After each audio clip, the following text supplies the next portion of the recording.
50க்கும் மேற்பட்ட உலக நாடுகளில் 100 கோடிக்கும் அதிகமான ஆகாயம் தமிழ் பார்வையாளர்களுக்கு பேரன்பும் திருநன்றி.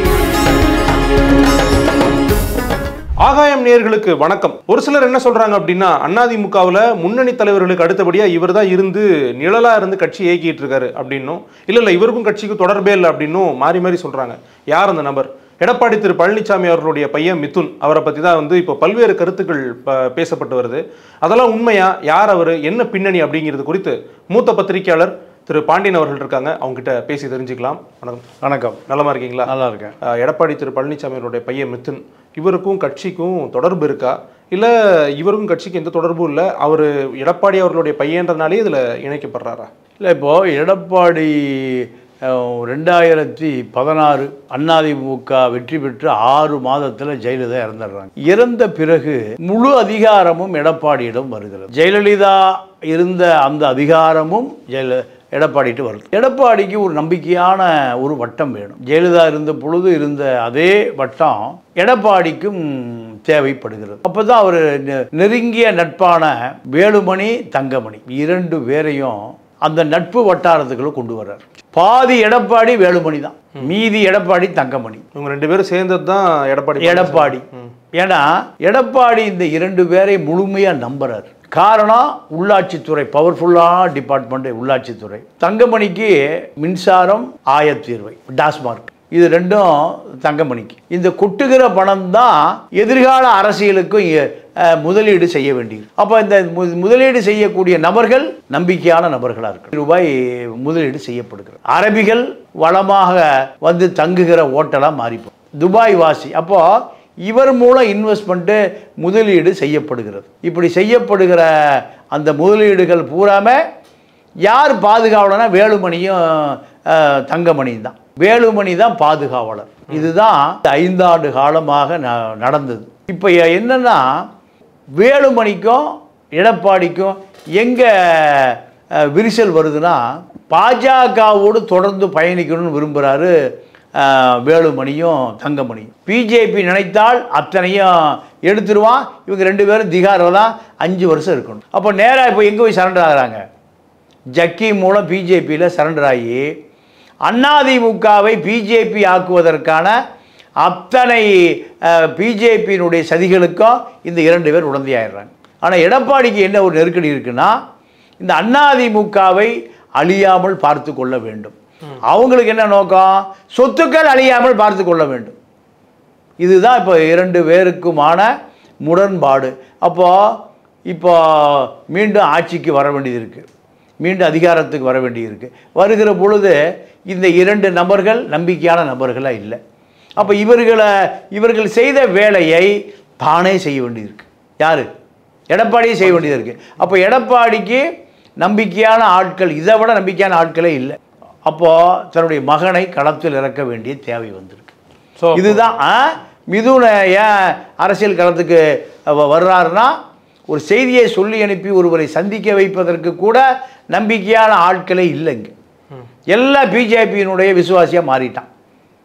விஜயபாஸ்கர், ஹெல்த் விஜயபாஸ்கர், வேலுமணி, தங்கமணி, இப்படி அத்தனை மணிகளும் மணிகளை பாதுகாக்கக்கூடிய ஆட்களாக மாறிட்டாங்க. அப்போ எடப்பாடி என்ன பண்ணுறாரு? தன்னுடைய மகனை சில இடங்களுக்கு அனுப்ப வேண்டிய தேவை வருகிறது. சரி, அதனால தான் மிதுனுடைய முக்கியத்துவம் வருது. முதல் வேலை என்ன பண்ணுறாரு? அதிமுகனுடைய ஐடி விங், அது ராஜ் சத்தியன்கிட்ட இருக்குது. ராஜ் சத்தியன் மூலம் வேலுமணி தான் அதை மெயின்டைன் பண்ணுறாரு.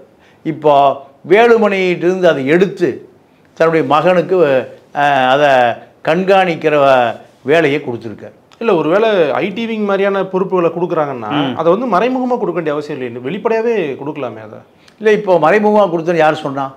அவருடைய பேர் வெளியே அஃபீஷியலாவோ இல்லை இவர் தான் கொடுக்குறாரு, நிர்வாகியாக இருக்காருன்னு பெருசாக இங்கே செய்திகளில் அந்த ஐடி விங்குக்கு பொறுப்பு ராஜ் சத்தியன், மதுரை ராஜன் செல்லப்பாவுடைய மகன். இது ராஜ் சத்தியன் தான் ஐடி விங்குக்கு பொறுப்பு. அவரை கட்டுப்படுத்துகிற அதிகாரம் யாருக்கு இருக்கு? மிதுனுக்கு தான். முதல்ல யாருக்கு இருந்தது? வேலுமணிக்கு இருந்தது. இப்போ இதுக்கு மீட்டிங் போட்டு மேடை போட்டு இவரிடம் கையளிக்கிறேன் இப்படியெல்லாம் எந்த அரசியல் கட்சியும் செய்ய மாட்டான். எந்த அரசியல் கட்சியும். இப்போ சபரீசனும் ஒருத்தர் இருக்கார் திமுகக்குள்ள, எந்த மேடையில் ஏறி எந்த எம்பி ஆனார், எந்த எம்எல்ஏ ஆனார்? டோட்டல் கட்சியும் அவர் கண்ட்ரோலில் தான் இருக்குது. கட்சி பூராமல் அவர் கட்டுப்பாட்டு தான் இருக்குது. அவர் மேடை ஏறி மீட்டிங் போட்டு இவர் பொறுப்பு பூரா நான் பார்க்குறேன்னு சொல்லுவாங்களா? அரசியல் கட்சி அப்படிலாம் செய்ய மாட்டான். அப்போது மிதுனை வந்து ஐடி விங்குக்கு முதல் வேலையாக பொறுப்பெடுத்தாச்சு. இரண்டாவது ஐடி விங் வந்தாலே பாதி வேலை முடிஞ்சுது. இப்போது ராஜு சத்தியனும் மிதுனும் தான் இந்த ஐடி விங்குக்கான அத்தனை எதிர்கால திட்டமும் இவங்க தான் போடுறாங்க. இப்போ என்ன நடந்ததுன்னா, ராஜு சத்தியனை வேலுமணி ஆட்களுக்கு உள்ள முக்கியத்துவம் கொடுக்க மாட்டேங்கிறார். இதுவரை யார் முக்கியத்துவமாக இருந்தாங்க? வேலுமணியுடைய ஆட்கள். உதாரணத்துக்கு சவுக்கு சங்கர் வேலுமணியுடைய ஆள். இப்போ ராஜ்சத்தியன் வேலுமணிக்கு முக்கியத்துவம் கொடுக்க மறுக்கிறார்னு தெரிஞ்ச பிறகு ராஜ்சத்தியனை போட்டு எதிராக வெளுக்கிறார். யார்? சவுக்கு சங்கர் வெளுத்ததை வேலுமணியுடைய ஐடி விங் அவர் தனியாக வச்சுருக்காரு, அதில் எடுத்து போடுறாங்க. யாரை? ராஜ்சத்தியனை டேமேஜ் பண்ணக்கூடிய வேலை நடக்குது. அப்போது இரண்டாக பிரிஞ்சாச்சு. மிதுன் சொல்லுகிற ராஜு சத்தியன் வேலுமணியுடைய கட்டுப்பாட்டுக்கு வராததுனால ராஜு சத்தியனை பற்றி சவுக்கு போடுகிற செய்தியை வேலுமணி ஆட்கள் எடுத்து ஸ்பிரிட் பண்ணுறான். அப்போ திரும்ப இது ஒரு உட்கட்சி சண்டை மாதிரி தானா? உட்கட்சி சண்டையெல்லாம் கிடையாது. வேலுமணி அரசியல் இனிமேல் காணாமல் போவார். வேலுமணி அரசியலில் காணாமல் போவார். இது உட்கட்சினா இணையான பலம் இருந்தால் தான் உட்கட்சி. இது தனி நபர் தானே? யாரு? வேலுமணி தனி நபர் தான். இப்போ வேலுமணி எடப்பாடி உரிமையிலே பேசுறாரு. அப்போ அந்த அளவுக்கு அவருடைய அரசியல் அதிகாரம் பறிக்கப்படுகிறது. அப்போ வேலுமணி போனால் இந்த பணங்கள் பூராமல் இப்போ கட்சிக்கு தேவைப்படுது. இப்போ நடந்து முடிந்த நாடாளுமன்ற தேர்தலில் சரியான வேட்பாளர்களை தேர்வு செய்து சரியான நபர்களை நிறுத்துவதற்கு திருடுன கட்சிக்காரனே வரல. விஜயபாஸ்கர் வரல, டிரான்ஸ்போர்ட் விஜயபாஸ்கர் வரல, சிவி சண்முகம் ஒரு வேட்பாளரை போட்டு கட்சி அந்த மாவட்டத்தில் நிறுத்தலை. ராஜன் செல்லப்பா மதுரையில் ஒரு வேட்பாளரை போட்டு செலவு பண்ண முடியல. திமுகவுக்கு இணையாக பணம் வந்தால் வசூல் பண்ணுவான், செலவுனா ஓடி போயிடுவான். அப்போது எடப்பாடி என்ன பண்ணுறாருன்னா, மிதுனை சில ரகசிய வேலைகளுக்கு யாரை? ஒரு நாடாளுமன்ற உறுப்பினரை பார்க்கணும், இல்லை ஒரு மாவட்ட செயலாளரை கட்டுப்படுத்தணும், இல்லை கட்சியை சார்ந்த சில முக்கிய நபர்கள்ட்ட சில வேலைகளை கொடுக்கணும். இதெல்லாம் முதல்ல வேலுமணி தங்கமணி தான் செஞ்சுட்டு இருந்தாங்க. இப்போ அதை தாண்டி இப்போ இந்த வேலைகளுக்கு, ரகசிய வேலைகளுக்கு கூட்டணி கட்சியை பார்க்கணும். இப்போ பாமக பார்க்கணும், தேமுதிக பார்க்கணும், இல்லை வேறு கட்சி விஜயை சந்திக்கணும். பல விஷயங்கள் இருக்குது. இது வேலுமணி தங்கமணி ரெண்டு பேரும் செய்த வேலையை இப்போ யார் செய்கிறா? அவருடைய பையன் செய்கிறான். உதாரணத்துக்கு எடப்பாடி முதலமைச்சர் ஆகிட்டார். ஆன பிறகு கொங்கு மக்கள் கட்சி ஈஸ்வரன், இப்போ அவர் ஒரு எம்எல்ஏ ஒரு எம்பி இருக்காங்க. இவர் நேராக எடப்பாடிட்டு வர்றாரு, நான் உங்களுக்கு ஆதரவு கொடுக்குறேன். ஏன்னா அந்த கொங்கு பெல்ட்டில் ஒரு கொங்கு முதலமைச்சர் வந்திருக்கார் எடப்பாடி. அந்த மக்கள் பூரா என்ன நினைக்கிறான்? ஒரு கொங்கு முதலமைச்சர் பல வர முடியாத ஒரு இடத்துக்கு வந்திருக்கார். அப்போ அவர் ஆதரிப்பது தான் நம்முடைய கடமைன்னு வழியக்க வந்து உட்கார்ந்துருக்கார் முதலமைச்சர் அலுவலகத்தில். ஒருத்தனுக்கு டீ கூட வாங்கி கொடுக்க இன்னொரு ஓபிஎஸ் தான் தங்கமணி. அதிமுகவில் இன்னொரு ஓபிஎஸ் தான் தங்கமணி. ஓபிஎஸ் கிணத்துக்கே தரமாட்டார், அடுத்தவனுக்கு டீ கூட தரமாட்டார். அப்போது வந்து சொல்கிறாரு, இவர் ஏங்க இங்கே உட்கார வச்சுருக்கீங்க? இவர் யாருக்கு வேணும்? கொங்கு ஈஸ்வரன் யாருக்கு வேணும்? அவருக்கு பின்னாடி லட்சக்கணக்கான மக்கள் இருக்கான். இவருக்கு பின்னாடி பத்திரம் எழுதுறவனும் லாரி புரோக்கரும் தான் இருக்கான் தங்கமணிக்கு பின்னாடி. அதிமுக அப்படிங்கிற ஒரு லேபிளில் அவர் எம்எல்ஏ ஆகிறார், மந்திரி ஆகிறார். 10,000 சுயேட்சைன்னு 10,000 ஓட்டு வாங்க முடியாது இந்த தங்கமணினால். இவ்வளோ நாளாக அரசியலில் இருக்கார், முக்கியமான ஒரு நபர், அவரை இப்படி சொல்கிறீங்களா? ஆமாம், நீங்கள் அதிமுகவில் இருக்கக்கூடிய நபர்கள் யாராக இருந்தாலும் ரெட்டையில் இல்லைன்னா டெபாசிட் கூட தேராது. மக்கள் செல்வாக்கை யாரும் வளர்த்துக்கிறது இல்லை. யாரும் வளர்த்துக்கிறது இல்லை. ஏன்னா சசிகலா 25 ஆண்டு காலம், 4 நூற்றாண்டு காலம் கட்சி கட்டுப்பாட்டில் வைத்திருந்தவங்க. இன்றைக்கி பின்னாடி ஒரு 50 பேர் கூட இல்லை. அந்த அம்மா நின்று ஒரு எம்எல்ஏ கவுன்சிலர் கூட ஆக முடியாது. ஒரு 2000-3000 ஓட்டு தான் கவுன்சிலர் ஆகிடலாம். அந்த அம்மானால கவுன்சிலரே ஆக முடியாது. யாரால? பல அமைச்சர்களை உருவாக்கின சசிகலா. ஓகே, இப்படி வந்து இந்த செல்வாக்கு பிரச்சனை வந்து நீங்கள் சொல்கிற மாதிரி அதிமுகவில் இருக்குன்னு எடுத்துப்போம். நீங்கள் உங்களுடைய கருத்தை எடுத்துக்கிறேன். இதுவரைக்கும் நீங்கள் சொன்னது என்ன அப்படின்னா, எடப்பாடி திரு பழனிசாமி அவர்கள் அவர் சொன்னதை வந்து அவருடைய பையன் செய்கிறாருன்னு நீங்கள் சொன்னீங்க. ஆனால் கட்சிக்குள்ளே என்ன பேசுகிறாங்க அப்படின்னா, பையன் சொல்கிறதா இபிஎஸ்ஐ கேட்பாரு, பையன் என்ன சொல்கிறாரோ அதை தான் அவர் செய்வார், பேசுவார், அந்த அளவுக்கு அவர் தான் கட்சி வந்து கட்டுப்பாட்டுக்குள்ளே வச்சிருக்காரு அப்படின்னு ஒரு கருத்து சொல்கிறாங்க. இல்லைங்க, அது மனநோயாளிகள் இருப்பான்ல, அரசியலே தெரியாதவன், அவர்கள் சொல்லுகிறது தான் இந்த வாதம். இதெல்லாம் அவனை பெருசாக எடுத்துக்க முடியாது. அதாவது எடப்பாடியை பொறுத்த வரைக்கும் ஒரு மந்திரி சபையை 5 ஆண்டு காலம் நடத்தியவர். இந்த மிதுனை பொறுத்த வரைக்கும் இந்த ஐடி விங்கு இப்போ யார் இயக்கிறான்னு நீங்களே முடிவு பண்ணிங்க. யார் இயக்கிறான்னு முடிவு பண்ணிங்க. இப்போ இவர் வந்து இந்த கட்சிக்குள்ள ஐடி விங் பொறுப்பாக இருக்கட்டும், இந்த மாதிரி பொறுப்புகள் கொடுக்கறதுனால கட்சியினுடைய சீனியர்ஸ் வந்து இதை எப்படி பார்க்குறாங்க? ஏன்னா ஏற்கனவே அங்கே நிறைய பிரச்சனை இருக்குது, இந்த பவர் ஷிஃப்ட்னால போட்டி நிறையா இருக்குது, நானா நீ அப்படின்ற. இப்போ இவருக்கு வந்து இந்த பொறுப்புகள் கொடுக்கப்படுது, சீனியர்ஸ் எப்படி பார்க்குறாங்க? இல்லை, ஜெயலலிதா இருக்கிற பொழுது எப்படி அதிமுக இருந்ததோ, எம்ஜிஆர் இருக்கிற போது எப்படி அதிமுக இருந்ததோ, அதே போல் எடப்பாடி காலத்தில் அதிமுக அப்படி தான் இருக்குது. அங்கே அப்போது அங்கே என்னென்னா, யார் தலைமையில் இருக்கிறார்களோ அவர்களுக்கு கட்டுப்படுவது தான் அங்கே அரசியல். யார் வெளியே போனாலும் 500 பேர் கூட பின்னாடி போக மாட்டான். யார் வெளியே போனாலும் 500 பேர் கூட வெளியே போக மாட்டான். அதனால் அங்கே எதிர்த்து பேசுவதற்கோ கட்டுப்படுத்துவதற்கோ ஆர்ப்பாட்டம் பண்ணுவதற்கோ அங்கே ஆளே இல்லை. ஓகே, எடப்பாடி முதலமைச்சர் அத்தனை பேர். ஆமாம், எடப்பாடி முதலமைச்சர், எடப்பாடி துணை முதலமைச்சர், எடப்பாடி துணை முதலமைச்சர், எடப்பாடி பொதுச் செயலாளர், இப்படித்தான் அதிமுக திமுக. நாளைக்கு ஒருவேளை அவருடைய பையனை கூட்டு வந்து ஒரு முக்கிய பொறுப்புல கொண்டு வந்தாலும், ஒருவேளை எடப்பாடி அவர்கள் வந்து முக்கிய பொறுப்புல கொண்டு வந்தாலுமே ஒத்துப்பாங்கன்றீங்களா கட்சியில்? எதுக்கு ஆள் இல்லை. நீங்க ஜெயலலிதா ஒரு 28-30 வயசு பையனான யார சுதாகரனை தத்தெடுத்தாங்க. அந்த அம்மா யாரும் எது பேசலையே. சுதாகரனுக்கு பொண்ணு கேட்ட சிவாஜி வீட்டில் என்ன தெரியுமா சொல்லி பொண்ணு கேட்டாங்க? ஜெயலலிதா பின்னாடி இவர் தாங்க முதலமைச்சர், ஜெயலலிதா பின்னாடி இவர் தாங்க அத்தனை ஆஸ்திக்கும் சொத்துக்கும் அதிகாரத்துக்கும் பொதுச் செயலாளர், அதிமுக இவர் தாங்க. இந்த வீடு முதலமைச்சர் வீடுங்க. யார் வீடு? சிவாஜி வீடு முதலமைச்சர் வீடாக மாறப்போகுதுங்க. இப்படி தான் பொண்ணு கேட்டாங்க. யார் சுதாகரனை தத்தெடுத்த பொழுது யாரும் எதிர்த்து கூட கேட்கல, கேட்க முடியாது. என்ன காரணம்னா, நீங்கள் ரஷ்யாவில் உலகத்தையே கட்டியாண்டது ரஷ்யா தான். 2ஆம் உலக யுத்தத்தில் பிரிட்டிஷ்காரனும் அமெரிக்காரனும் யார் காலில் போய் விழுந்தான்? ஸ்டாலின் காலில் போய் விழுந்தான். அன்றைய ஜனாதிபதியாக இருந்து ஸ்டாலின் காலில். எப்படியாவது எங்களையெல்லாம் காப்பாற்று ஹிட்லர்கிட்ட இருந்துன்னு. 2ஆம் உலக யுத்தத்தை ஆரம்பித்து வைத்தவன் ஹிட்லர், முடித்து வைத்தவன் ஸ்டாலின். இப்போ ஜெர்மனை போய் 2ஆக உடைச்சான், ஈஸ்ட் ஜெர்மன் வெஸ்ட் ஜெர்மன். அப்போது அந்த கட்சியை ஸ்தாபித்த லெனின் என்ன பண்ணுவாராமா, பொது கட்சியினுடைய அந்த கமிட்டி, சென்ட்ரல் கமிட்டி, பொலிட் புரோங்குவாங்க.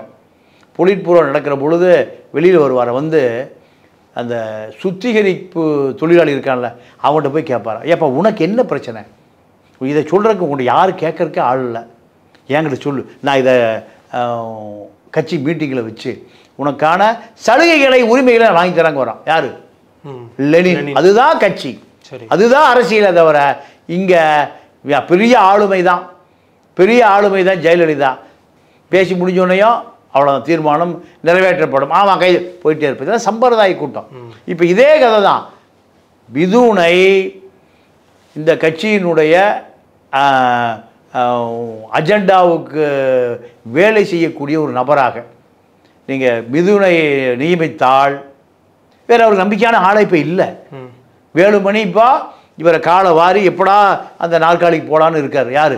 வேலுமணி. உரிமையில் பேசுகிறாருன்னு சொல்கிறாங்க. இப்போ அவருக்கு நெருக்கமான ஆட்கள் எடப்பாடியை உரிமையில் பேசுகிறாங்க. இப்போ எடப்பாடியை பொறுத்த வரைக்கும் ஒரு பக்குவப்பட்ட தலைவராக மாறிட்டார். அதிமுகவுடைய பக்குவப்பட்ட தலைவராக மாறிட்டார். எப்படின்னா, துரோகத்தை பார்த்துட்டாரு, குழிபறிக்கிறதை பார்த்துட்டாரு, பிஜேபி கூட சேர்ந்ததை பார்த்துட்டாரு, இவர் காலம் எப்போ வாருவான்னு பல பேர் காத்துட்ருக்காங்க, அதையும் பார்த்துட்டாரு. அதிமுகவை ஏக்நாத் ஷிண்டே போல வேலுமணியை உருவாக்கி ரெட்டைகளை கொண்டு போய் கொடுத்து செங்கோட்டையனை டெல்லிக்கு கூட்டிகிட்டு போய் இதையும் பார்த்துட்டாரு. நடந்தா இல்லையா? இப்படி பல விஷயங்களை அமித்ஷா வந்ததையும் பார்த்தாரு, அமித்ஷா மிரட்டினதையும் பார்த்தாரு, தன்னுடைய உறவினர்கள் வீடுகளை ரெய்டு பண்ணதையும் பார்த்துட்டாரு. எல்லாம் பார்த்தாச்சு. வேலுமணி 300 காரில் போய் அவர் வீட்டை ரெய்டு பண்ணதுக்கு பிறகு 5 ஆண்டு கால ஆட்சி நான் தான் நடத்தினேன்.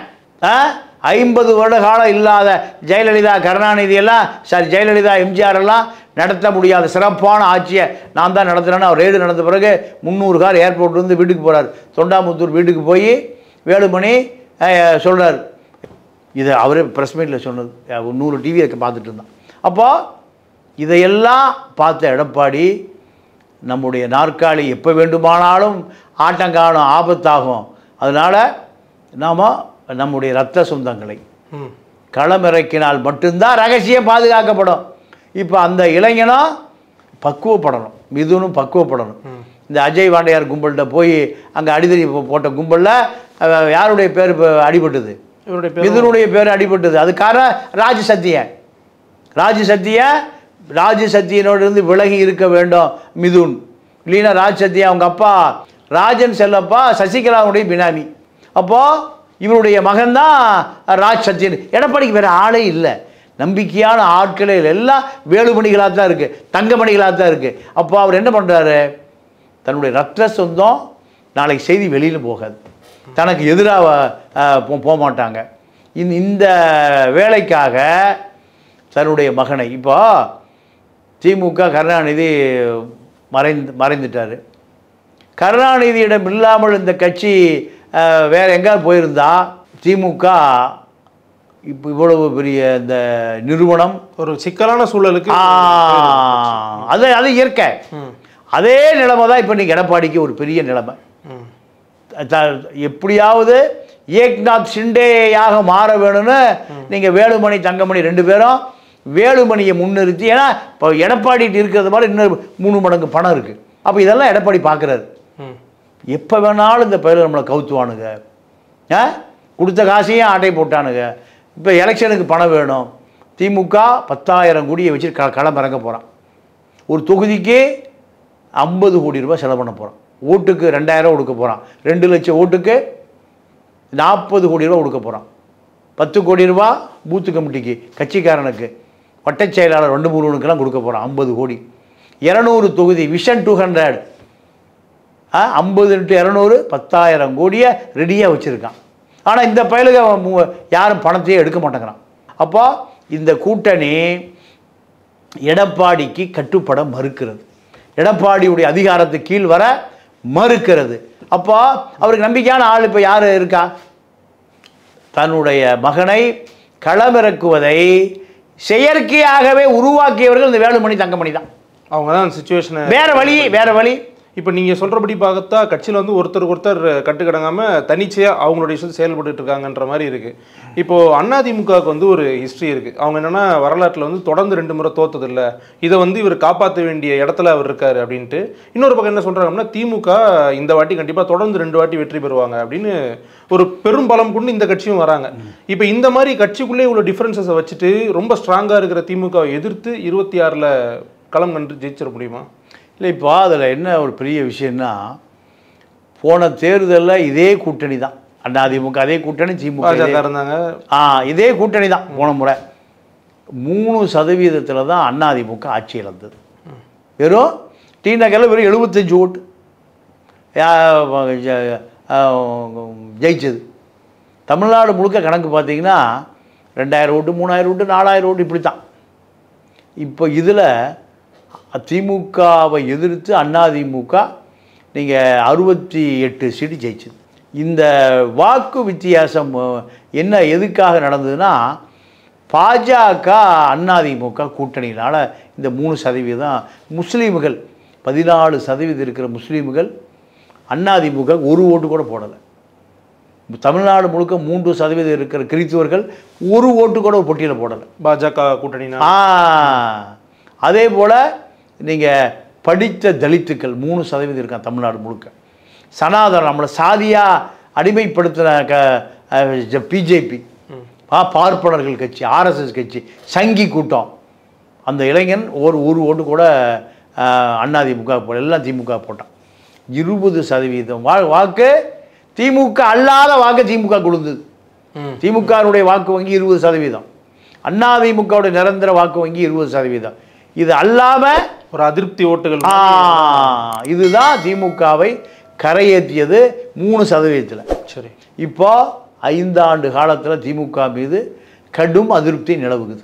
ஆனால் மறுபடியும் பாஜக அதிமுக சேர்ந்துட்டாங்கல்ல. சேர்ந்த பிறகு இப்போ அவருக்கு எத்தனை சதவீதம் ஓட்டு வேணும்னா ஒரு 5% ஓட்டு வேணும். அதற்காகத்தான் அவர் எதை எதிர்பார்த்துட்டு இருக்காரு? விஜய் எதிர்பார்த்துட்டு இருக்காரு. வருவாரா? விஜய் 10% ஓட்டு குறைந்தபட்சம் இருப்பதாக புள்ளி விவரங்கள் சொல்லுகிறது. அப்போது விஜயை கொண்டு வந்து சேர்க்கக்கூடிய வேலை யாருடைய வேலை? பாஜகவினுடைய வேலை. பாஜக தான் இடி ஐடி மொத்த குத்தகைதாரர்கள். எங்கே போகணுமோ அங்கே போகும். போக வேண்டாம்னு திருப்பி கட்டி வைனா வேட்டை நாயை கட்டி வைத்து விடுவார்கள். இப்போ அது வேட்டை நாய்க்கான இந்த வேட்டை ராஜா யார்? அமித்ஷா. இப்போ அமித்ஷா என்ன நினைக்கிறாரு? உன்னை முதலமைச்சராக்குது என்னுடைய வேலை. விஜய் எப்படி இந்த கூட்டணிக்கு வருவார்? பாஜகவால் இழந்த முஸ்லீம் வாக்கு 10% உனக்கு விஜயால் கிடைக்கும். நீ அரசியல் பண்ணு. டெல்லியிலேருந்து வந்த உத்தரவு தான், அமித்ஷா உத்தரவு தான்.